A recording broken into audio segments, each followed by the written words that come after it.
আর গঙ্গা খুব গরিব ছিল। তাদের কন্যা মুন্নি ১৩ বছরের ছিল। একবার গঙ্গার খুব জ্বর হলো, আর কিছুদিনের মধ্যেই ও মারাও গেল। মায়ের যাওয়ার পর বাড়ির কাজ, বাবার সেবা সবকিছু ওই করত। একদিন মুন্নি বাচ্চাদেরকে স্কুলে যেতে দেখে, বাবা আমিও স্কুলে যেতে চাই, তুমি আমার পড়াশোনা কেন বন্ধ করে দিয়েছো? মুন্নি, আমাদের কাছে পয়সা নেই, যতদিন ছিল ততদিন পড়িয়েছি, আমার কাছে কোনো ভালো কাজ নেই, আমরা তো সবসময়ই গরিব থাকবো, তো কি আমি কখনোই পড়াশোনা করতে পারবো না? যখন ওর বাবা কাজ খুঁজতে বেরিয়ে গেল, তো ও বাড়ি থেকে বেরিয়ে জঙ্গলে অনেক ভেতরে চলে গেল, আর ওখানে একটা গাছের নিচে বসে কাঁদতে লাগলো। ওই গাছে কিরণ নামের একটি পরী বাস করত। সে একটা বুড়ির রূপে এসে গেল। আর তুমি এই জঙ্গলে কি করছো আর কেন কাঁদছো? আমরা খুব গরিব, আমার বাবা আমাকে স্কুলেও পাঠাতে পারে না, আমার মাও নেই, আমিও পড়াশোনা করতে চাই, তাই আমি কাঁদছি। আচ্ছা, তুমি এখন কান্না বন্ধ করো, তুমি মনে মনে ভাবো কি তোমার কি চাই। মুন্নির চোখ বন্ধ করে দিল। আর আমার বাবাকে একটা ভালো কাজ পাইয়ে দাও, আমি আবার স্কুলে যেতে পারবো।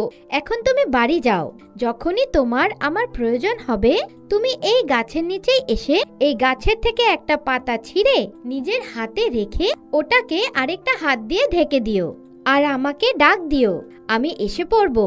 আমি কি আপনাকে মা বলতে পারি? হ্যাঁ হ্যাঁ, একদম বলতে পারো। মুন্নি লাফাতে লাফাতে বাড়ি চলে গেল। ও দেখলো ওর বাবা তৈরি হয়ে কাজে যাচ্ছে। বাবা, কোথায় যাচ্ছ?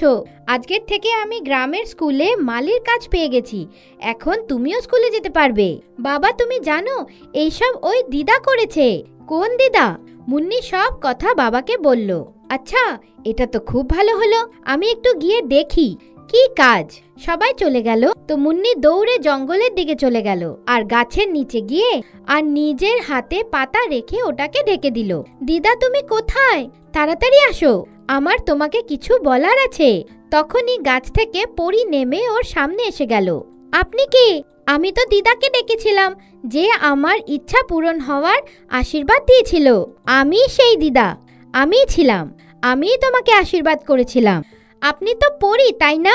হ্যাঁ, আমি পরী, আমি এই গাছেই থাকি। আমি তো শুনেছি পরীরা পরীলোকে থাকে। হ্যাঁ হ্যাঁ, আমিও সেখানেই থাকতাম, কিন্তু রানী পরী আমার ওপরে রাগ করে আমাকে পৃথিবীর লোকে পাঠিয়ে দিয়েছে। কেন?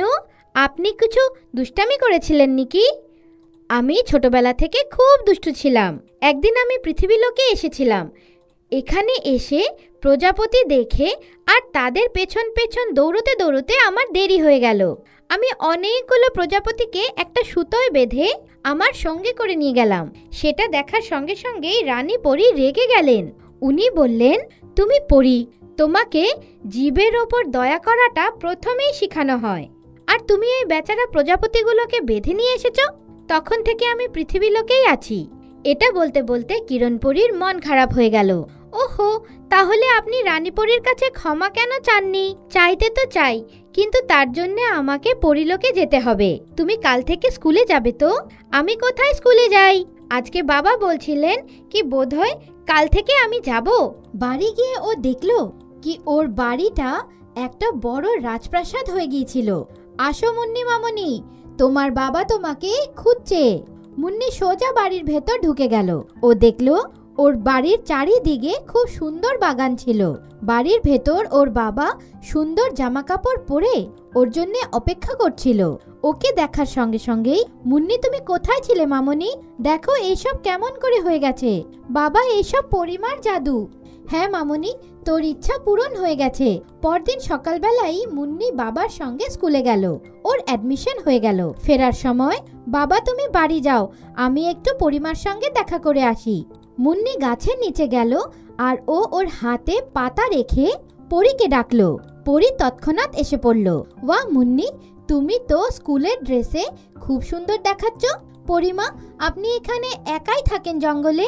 আপনি আমাদেরকে এত সুন্দর বাগান দিয়েছেন, আপনি আমাদের বাগানের গাছেও তো থাকতে পারেন। এখন না, যখন সময় আসবে তখন আমি নিজেই এসে পড়ব। মুন্নি যেতে লাগলো, কিন্তু তখনই একজন ভয়ঙ্কর দেখতে লোক যে মুন্নির পেছন পেছন আসছিল, ও মুন্নি আর পরীর মাঝে হওয়া সমস্ত কথা শুনে ফেলেছিল, কিন্তু ও পরীকে দেখতে পেল না। ও জাদুকর ছিল।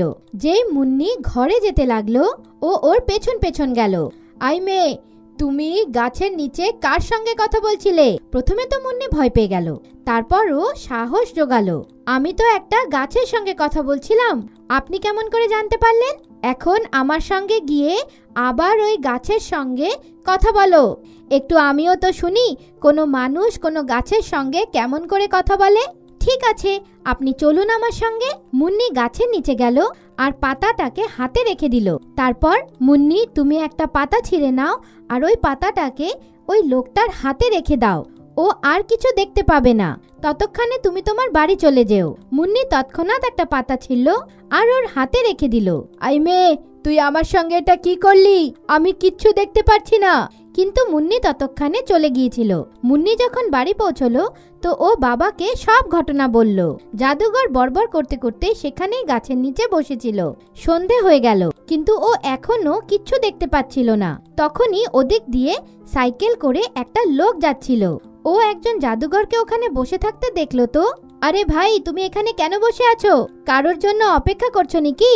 না, আমাকে এই জঙ্গল থেকে বাইরে বের করে দাও, আমি কিচ্ছু দেখতে পাচ্ছি না। ওই ব্যক্তি ওকে উঠালো আর ওকে সাইকেলে বসিয়ে জঙ্গলের বাইরে নিয়ে আসলো। রাত হলো তো হঠাৎ করে মুন্নি ভাবলো কোথাও ওই দুষ্টু লোকটা পরীর কোনো ক্ষতি না করে দেয়। বাবা, চলো আমরা ওখানে গিয়ে দেখি কি ওই ভয়ঙ্কর লোকটা এখনো ওখানে আছে না চলে গেছে। এত রাতে? বাবা, পরিমা পৃথিবীর লোকে একাই শাস্তি পাচ্ছে, এখানে ওনার নিজের কেউ নেই। সুমের তৎক্ষণাৎ তৈরি হয়ে গেল। ও নিজের সঙ্গে সুরক্ষার জন্য একটা লাঠি আর টর্চ নিয়ে নিয়েছিল। যখন ওরা ওখানে পৌঁছলো তো রাত হয়ে গেল আর দূর থেকে ওরা আলো আর গানের মধুর আওয়াজ শুনতে পেল। ওরা একটা জায়গায় দাঁড়িয়ে গেল। ওরা দেখলো কি ওই গাছের নিচেই অনেকগুলো পরী নাচছিল। তখনই একটা উড়াজাহাজ আসলো। ওই উড়াজাহাজ থেকে রানী পরী নামলো। উনি আসার সঙ্গে সঙ্গে নৃত্য আর গান থেমে গেল। কিরণ পরী, আমার কাছে আসো। আজ্ঞে রানী পরী, আপনি আমাকে ক্ষমা করে দিন। আমার পৃথ্বীলোকে বাস করার খবর একটা জাদুঘর পেয়ে গেছে। হতে পারে সে আমাকে খোঁজে নেবে। আজকে তো ওই ছোট্ট বাচ্চাটা আমাকে বাঁচিয়ে নিয়েছে। ও তো আর সবসময় আমার কাছে থাকতে পারবে না, না? কিরণ পরী, আজকের এই উৎসবটা এর জন্য পালন করা হচ্ছে কারণ আজকে তোমার শাস্তি পুরো হয়ে গেছে। ততক্ষণে মুন্নি দৌড়ে গিয়ে পরিমাকে জড়িয়ে ধরল। আপনি আমাকে ছেড়ে যাবেন না। মুন্নি, কেঁদো না। তুমি যখন আমাকে ডাকবে আমি তোমার সঙ্গে দেখা করার জন্য তোমার বাগানে নিশ্চয়ই যাব। পরিমা মুন্নির মাথার ওপর হাত রাখলো আর ওকে আশীর্বাদ করলো। সব পরীরা মুন্নি আর ওর বাবার কাছ থেকে আজ্ঞা নিয়ে উড়াজাহাজে বসে আকাশে চলে গেল। মুন্নির চোখের জল বেরিয়ে গেল। মুন্নি, পরিমা আবার আসবে। আমাদের অন্যের খুশিতে নিজের খুশি খোঁজা উচিত, তাই না? চলো বাড়ি যাই।